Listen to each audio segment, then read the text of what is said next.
Hi, this is Nele from NutriPlanet. This is the place to be if you think of food as fuel and are into yummy recipes for those on restricted diets like Candida diet. Let us make this amazingly creamy almond butter today. You only need one ingredient and a high-powered blender, and there's no roasting or additives involved. Instead, we are going to aim for the most benefits by soaking and dehydrating the almonds first. Make sure your food processor's wattage is at least 1000. To spare your appliance and make the process faster, start by grinding the dehydrated almonds. I used 400 grams of nuts, so I ground them in 4 batches. Then add the finely ground almonds into food processor and let sit for about 10 minutes. I found that the oils start to separate much faster if I do just that. And now it's down to processing. You might want to hold on to your appliance as it will shake quite a bit. Scrape down the sides whenever the almonds start to stick to the walls and bottom of your food processor. You have to make sure that your almonds are fully dehydrated. It would take much longer for the oils to separate if there's just a tiny bit of humidity left inside the almonds. I got to this point in about 4 minutes. Keep processing. Soon you'll notice that the half-ton almond butter forms bigger clumps, and finally one big ball of almond paste runs around the processor.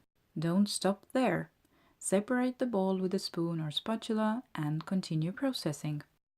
In a little while you'll see that the ball starts to come apart and the paste will look more and more like real almond butter. It took me about 10 minutes to get there. For your information, the first time I made almond butter for my blog, it took me 45 minutes. I'm guessing my almonds were not fully dehydrated and I didn't leave the ground nuts to set for the 10 minutes.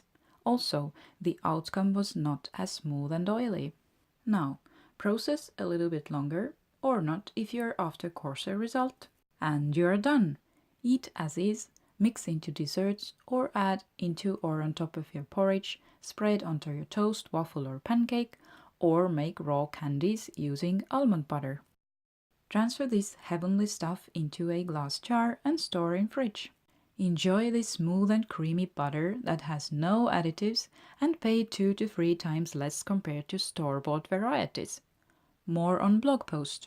Tips for buying and storing almonds, why I prefer organic nuts, benefits and method of soaking and dehydrating, signs that you definitely need to soak your nuts and seeds, and finally, why it is not a good idea to roast almonds.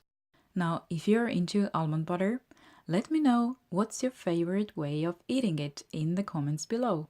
And if you think you could benefit from my yummy recipes created to make you thrive, then I would be delighted to see you subscribe.